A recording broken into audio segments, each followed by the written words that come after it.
ৰাকেশৰ এটা YouTube channel আছিল আৰু তাত দিবলৈ সি ভুটীয়া ঠাইলৈ গৈ ভ্লগ বনাইছিল।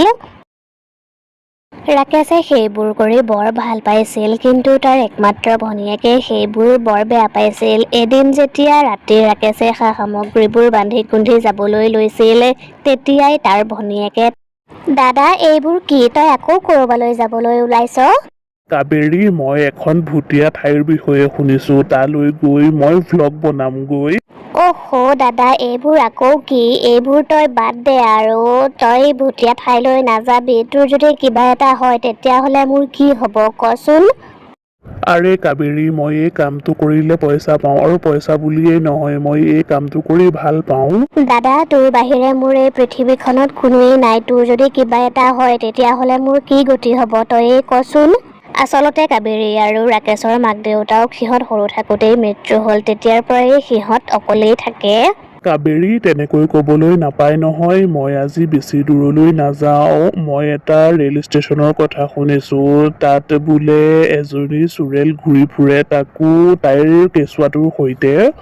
কথাবোৰ শুনি কাবেৰীয়ে বৰ ভয় খালে। দাদা, ময়ো আজি তোৰ লগত যাম। আজি বুলিয়েই নহয়, তই ভুটীয়া ঠাইলৈ গলে ময়ো তোৰ লগত যাম।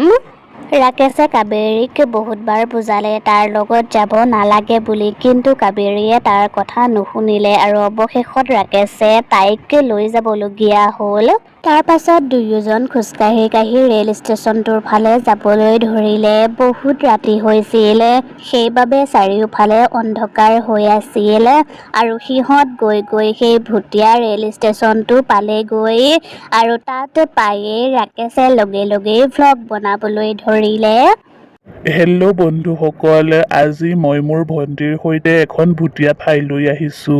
এতিয়া বহুত ৰাতি হৈছে, সেইবাবে চাৰিওফালে অন্ধকাৰ হৈ আছে আৰু এইটো এটা ভুটীয়া ৰেলৰ সুৰংগ। ইয়াত বৰ্তমান যাতায়াত ব্যৱস্থা বন্ধ কৰি দিয়া হৈছে আৰু আমি এই ভুটীয়া ৰেলৰ সুৰংগটোৰ ভিতৰলৈ যাবলৈ হলে টৰ্চ লাইটৰ ব্যৱহাৰ কৰিব লাগিব, যিটো মই ঘৰৰ পৰা বেগত ভৰাই আনিছো। ৰাকেশে বেগৰ পৰা দুটা টৰ্চ লাইট উলিয়ালে। এটা টৰ্চ লাইট কাবেৰীৰ হাতত দিলে আৰু এটা সি ললে। বন্ধুসকল, মই শুনিছো এই ৰেল ষ্টেচনটোত বোলে এজনী চুৰেল আৰু তাইৰ কেঁচুৱাটো ঘূৰি ফুৰে। মই বিচাৰো তাইক যাতে আজি আমি লগ পাওঁ। কথাটো শুনি কাবেৰীয়ে বৰ ভয় খালে। দাদা, তই এইবোৰ কি কথা কৈ আছ? তই মোক ভয় খুৱাই আছ ন? কাবেৰীৰ কথা শুনি ৰাকেশে কেমেৰাটো বন্ধ কৰি দিলে। দাদা, এই ঠাইখন মোৰ বৰ এটা ভাল যেন লগা নাই। ইমান আন্ধাৰ হৈ আছে, সঁচাকৈ যদি চুৰেলজনী ওলাই যায়হি কি হব? কাবেৰী, তই ভয় নকৰিবি, মই আছো নহয়। মই আগতেও এনেকুৱা ঠাইবোৰলৈ গৈ ভ্লগ বনাইছোগৈ, কতা মোৰ দেখোন একোৱেই হোৱা নাই। মই এতিয়া আকৌ ভিডিঅ' কৰিম, তই কিন্তু এতিয়া মাত বোল নিদিবি দেই। তাৰ পাছত ৰাকেশে আকৌ ভিডিঅ' কৰিলে আৰু সিহঁতে টৰ্চ লাইট জ্বলাই ভুটীয়া সুৰংগটোৰ ভিতৰলৈ সোমাই গ'ল আৰু তাত চাৰিওফালে অন্ধকাৰ হৈ আছিল আৰু সিহঁতে ট্ৰেইনৰ চিৰিত খোজকাঢ়ি গৈ আছিল। তেতিয়াই সিহঁতৰ এনেকুৱা অনুভৱ হ'ল যেন সিহঁতৰ পাছে পাছে কোনোবা আহি আছে। তেতিয়াই সিহঁতে পাছলৈ ঘূৰি চালে, কিন্তু সিহঁতে একো নেদেখিলে। বন্ধুসকল, এতিয়া আমাৰ এনেকুৱা লাগিছিল যেন আমাৰ পাছে পাছে কোনোবা আহি আছে, কিন্তু ইয়াত কোনোৱেই নাই। কাবেৰী, তোৰো এনেকুৱা লাগিছিল নে? হয় হয়, মোৰো এনেকুৱা লাগিছিল যেন আমাৰ পাছে পাছে কোনোবা আহি আছে। আৰে, ইয়াত দেখোন ট্ৰেইন চলা বন্ধ কৰিছিল, তেতিয়াহলে সেয়া ট্ৰেইনৰ শব্দ ক'ৰ পৰা আহিছে? দাদা, মোৰ এনেকুৱা লাগিছে ট্ৰেইনখন এইটো চিৰিতে আহি আছে। আমি ইয়াৰ পৰা আঁতৰ হওঁ নেকি? লাহে লাহে ট্ৰেইনৰ শব্দ বাঢ়িবলৈ ধৰিলে আৰু তেতিয়াই কাবেৰীয়ে ককায়েকক তাৰ পৰা টানি কাষলৈ লৈ আনিলে। আৰু হয়, সঁচাকৈয়ে সেইফালেদি এখন ট্ৰেইন আহিছিল আৰু ট্ৰেইনখনত কোনো মানুহ নাছিল, আছিল কেৱল আত্মা, আৰু আত্মাবোৰে কাবেৰী আৰু ৰাকেশকেই চাই আছিলে। আৰু তেতিয়াই ৰাকেশে ভিডিঅ' কৰিলে। বন্ধুসকল, মই যি দেখিছো আপোনালোকেও দেখিছেনে? ইমান বছৰৰ পৰা ইয়াত এখনো ট্ৰেইন চলা নাছিল, কিন্তু আজি চলিছে আৰু ইয়াত আত্মাবোৰ বহি আছে। দেখিছেনে আপোনালোকে? দাদা, তই এইকণ সময়তো ভিডিঅ' কৰাৰ কথা ভাবিছ? নিজৰ জীৱনটো বচাই সোনকালে ইয়াৰ পৰা পলা। নিজৰ জীৱনটোৰ কথা নাভাবিলেও এবাৰ মোৰ কথা তই ভাব। কাবেৰীৰ কথা ৰাকেশে মানি ল'লে, কিন্তু সি এতিয়াও কেমেৰাটোৰ ফালে চাই ক'লে, বন্ধুসকল, মই আৰু মোৰ ভণ্টি এতিয়া ইয়াৰ পৰা যোৱাটোৱেই ভাল হ'ব, নহ'লে আমাৰ বিপদ হ'ব পাৰে। আৰু বাকীখিনি কথা মই আপোনালোকক ঘৰত গৈ ক'মগৈ। কাবেৰী আৰু ৰাকেশে তাৰ পৰা যাবলৈ লওঁতেই সেই ট্ৰেইনখন তাৰ পৰা নাইকিয়া হৈ থাকিল। কিন্তু তেতিয়াই সিহঁতে ট্ৰেইনৰ চিৰিৰ কাষত এজনী চুৰেল আৰু এজনী ছোৱালী ৰৈ থকা দেখিলে। দাদা, তই বাৰু ট্ৰেইনৰ চিৰিৰ কাষত সিটো পাৰে এজনী চুৰেল আৰু এজনী ছোৱালী ৰৈ থকা দেখিছনে? কি চাই আছ? আমি ইয়াৰ পৰা সোনকালে পলাও ব'ল। ৰাকেশ আৰু কাবেৰী পলাবলৈ চেষ্টা কৰিছিল, কিন্তু সিহঁত লৰচৰেই হ'ব পৰা নাছিল। কাবেৰী, কি হৈছে এইবোৰ?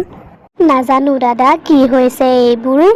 তেতিয়াই চুৰেলজনী আৰু সেই ছোৱালীজনী সিহঁতৰ ওচৰলৈ আহিল, আৰু চুৰেলজনী চিধাই ৰাকেশৰ ওচৰলৈ গ'ল আৰু তাক ডিঙিত ধৰি ওপৰলৈ উঠাই ল'লে। কি হ'ল ল'ৰা? এই ষ্টেচনটো ভুটীয়া বুলি জানিও তহঁত ইয়ালৈ আহিবলৈ সাহস কৰিলি? গতিকে মই এতিয়া তোক আৰু এই ছোৱালীজনীক মাৰি পেলাম, যাতে এই কথাটো শুনি ইয়ালৈ মানুহ আহিবলৈ আৰু ভয় কৰে, বুজিলি? নাই নাই, মোৰ দাদাক আপুনি একো নকৰিব, তাক এৰি দিয়ক, এৰি দিয়ক। চুৰেলজনীয়ে কাবেৰীৰ কথা নুশুনিলে, আৰু তেতিয়াই কাবেৰীয়ে চুৰেলৰ ছোৱালীজনীক দেখিলে। ছোৱালীজনীক দেখি তাই আচৰিত হ'ল, কাৰণ ছোৱালীজনী ভুটীয়া নাছিল, তাই জীয়াই আছিল। ছোৱালীজনীক দেখি কাবেৰীৰ মনত এটা বুদ্ধি খেলালে, আৰু তেতিয়াই তাই বেগৰ পৰা এখন ছুৰী উলিয়ালে আৰু ছোৱালীজনীৰ ডিঙিত থৈ ক'লে, ঐ চুৰেল, তই যদি মোৰ দাদাক নেৰ তেতিয়াহ'লে মই এই ছোৱালীজনীক মাৰি পেলাম। কাবেৰীৰ কথাখিনি শুনি চুৰেলজনীয়ে কাবেৰীৰ ফালে চালে, আৰু তেতিয়াই তাই ৰাকেশক এৰি দিলে আৰু ক'লে, ঐ, তই মোৰ ছোৱালীজনীক এৰি দে। এই সকলোবোৰ মই মোৰ ছোৱালীজনীৰ কাৰণেই কৰিছোঁ, তাইক এৰি দে। তেতিয়াই ৰাকেশে হাঁহি হাঁহি চুৰেলজনীক ক'লে, কি? তাৰমানে তই কি কৈছ? মই 2 বছৰৰ আগতে মই মোৰ স্বামীৰ পৰা অশান্তি পাই ইয়ালৈ আহি ট্ৰেইনৰ আগত পৰি মৰি থাকিলোঁ, কিন্তু মই জনাই নাছিলোঁ মোৰো পাছে পাছে যে মোৰ ছোৱালীজনী আহি আছে। তাইৰ বাবেই মই মৰাৰ পাছতো এতিয়াও শান্তি পোৱা নাই। তাৰমানে 2 বছৰ ধৰি এই ছোৱালীজনী আপোনাৰ লগতেই আছে? হয়, মোৰ স্বামীৰ মোৰ ছোৱালীজনীৰ প্ৰতি একো মৰম দয়া নাই, সেইবাবে মই তাইক মোৰ লগতেই ৰাখোঁ। মই তাইক কাৰো হাতত এৰিব নোৱাৰোঁ।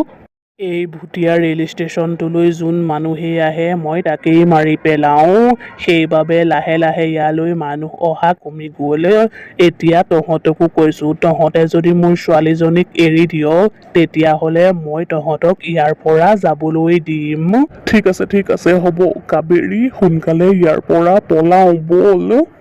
কাবেৰীয়ে চুৰেলজনীৰ ছোৱালীজনীক এৰি দিলে, কিন্তু তাই ৰাকেশক ক'লে, দাদা ৰচোন ৰ, আমি এই ছোৱালীজনীক এনেকৈ এৰি থৈ যোৱাটো ভাল নহ'ব, আমি তাইক সহায় কৰিব লাগিব।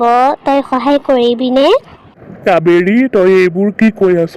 ভাবি চাইছনে? চুৰেলজনীক আমি সহায় কৰোঁ, ওলোটাই চুৰেলজনীয়ে আমাক সহায় কৰক, তেতিয়া বৰ ভাল হ'ব। ব'ল ব'ল, আমি ইয়াৰ পৰা সোনকালে যাওঁ। কিন্তু কাবেৰীয়ে ৰাকেশৰ এটাও কথা নুশুনিলে, আৰু তাই ৰাকেশৰ পৰা মোবাইলটো লৈ ক'লে, চুৰেল, আপোনাৰ পৰিয়াল নাই নেকি, যোনে আপোনাৰ ছোৱালীজনীক চোৱা-চিতা কৰিব পাৰিব? মোৰ এজনী ভণ্টি আছিল, কিন্তু তাই এতিয়া ক'ত থাকে, কি কৰে, জীয়াই আছেনে নাই মই একো নাজানো। যদি তাই জীয়াই আছে তেতিয়াহ'লে তাইৰ চাগে আমালৈ বৰ চিন্তা হয়। ঠিক আছে, হ'ব, মই আপোনাৰ কথাখিনি শুনিলোঁ। তাৰ পাছত কাবেৰীয়ে তাইৰ ফালে কেমেৰাটো লৈ ক'লে, বন্ধুসকল, আচলতে এই ৰেল ষ্টেচনটো ভুটীয়া নহয়। আচলতে চুৰেলজনীয়ে নিজৰ জীয়েকক বচাবলৈহে মানুহবোৰক মাৰিছিল। তাইৰ ছোৱালীজনী এতিয়াও জীয়াই আছে। এই ভিডিঅ'টো যদি ছোৱালীজনীৰ মাহীয়েক আৰু চুৰেলজনীৰ ভনীয়েকে চাই আছে, তেতিয়াহ'লে এই ছোৱালীজনীক আমাৰ ঘৰৰ পৰা লৈ যাবহি পাৰিব। কাবেৰীয়ে মোবাইলটো বন্ধ কৰিলে আৰু চুৰেলজনীক ক'লে, আপুনি চিন্তা নকৰিব, এই ভিডিঅ'টো যদি আপোনাৰ ভনীয়েকে চায় তেতিয়াহ'লে তাই আপোনাৰ ছোৱালীজনীক নিবলৈ আমাৰ ঘৰলৈ নিশ্চয় আহিব। যদি তাই নাহে তেতিয়া? যদি নাহে তেতিয়াহ'লে মই আৰু মোৰ দাদায়ে আপোনাৰ ছোৱালীজনীক আমাৰ ঘৰত আমাৰ সৰু ভণ্টি বুলি ৰাখিম আৰু তাইক আমি বহুত মৰম কৰিম। তোমাক বহুত বহুত ধন্যবাদ। এতিয়াহে মোৰ আত্মাটোৱে শান্তি পাব।